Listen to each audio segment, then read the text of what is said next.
All right, today we are diving into something that's, well, pretty fundamental to the idea of digital trust. It's called worm storage. And the whole idea is to make our data permanent, like it's carved in digital stone. Let's get into it. Just think about that for a second. What if you could take a piece of data, say a critical financial record or a legal document, and know with 100% certainty that it could never, ever be changed or deleted? For a whole lot of businesses out there, especially in sectors like finance, healthcare, and government, this isn't just some cool what-if scenario. Nope, it's a non-negotiable, legally binding requirement. The integrity of their data is literally everything. And that brings us right to the main event, WORM. It stands for Write Once, Read Many. And the name honestly says it all. The principle is as simple as it is powerful.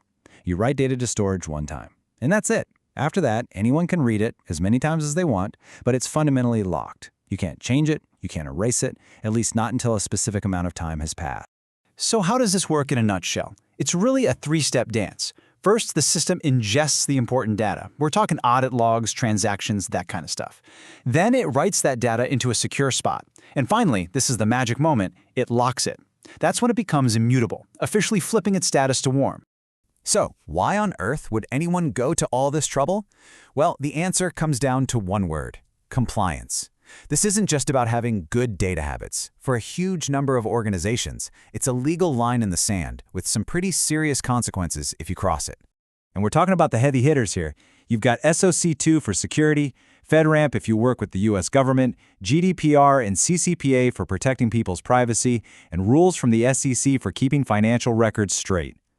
Every single one of these, in its own way, requires data records that are totally unchangeable and provably authentic. And look, we're not talking about just any old data here. Check this out. Audit logs for FedRAMP, you have to keep those for 7 years. Financial records under SOX, 7 years. User consent for GDPR? Yep, 7 years again. These timelines aren't just pulled out of a hat. They are specific, legally mandated requirements. Now, with the stakes being this high, you can bet the big cloud providers, your Googles, Amazons, and Microsofts, have solid ways to handle this. So let's take a quick tour of how they actually implement worm storage. Let's start with Google Cloud. Their approach is pretty direct. You create what they call a storage bucket, which is really just a fancy word for a container to hold your data, and then you slap a retention policy right on that bucket. But here's the key thing. It's a two-step process. First, you set how long you want to keep the data, maybe 7 years. Then you run a totally separate command to lock that policy. And once it's locked, it is locked for good. It's irreversible. Not even the person with the highest level of access can go in and shorten that time or delete the data. Okay, next up, Amazon Web Services, or AWS. They get you to the same destination with their S3 storage, but they just use some different road signs, a different vocabulary. Their big feature is called Object Lock. When you set up your storage, you just flip a switch to enable Object Lock. Then you can apply those retention rules to individual files, which they call objects. Same idea, just a different name for it. And rounding out our big three, we've got Microsoft Azure. And, no surprise here, they also have a built-in way to make sure data can't be changed in their blob storage. Azure calls their version an immutability policy. You define a policy, set a time period, apply it, and then lock it down.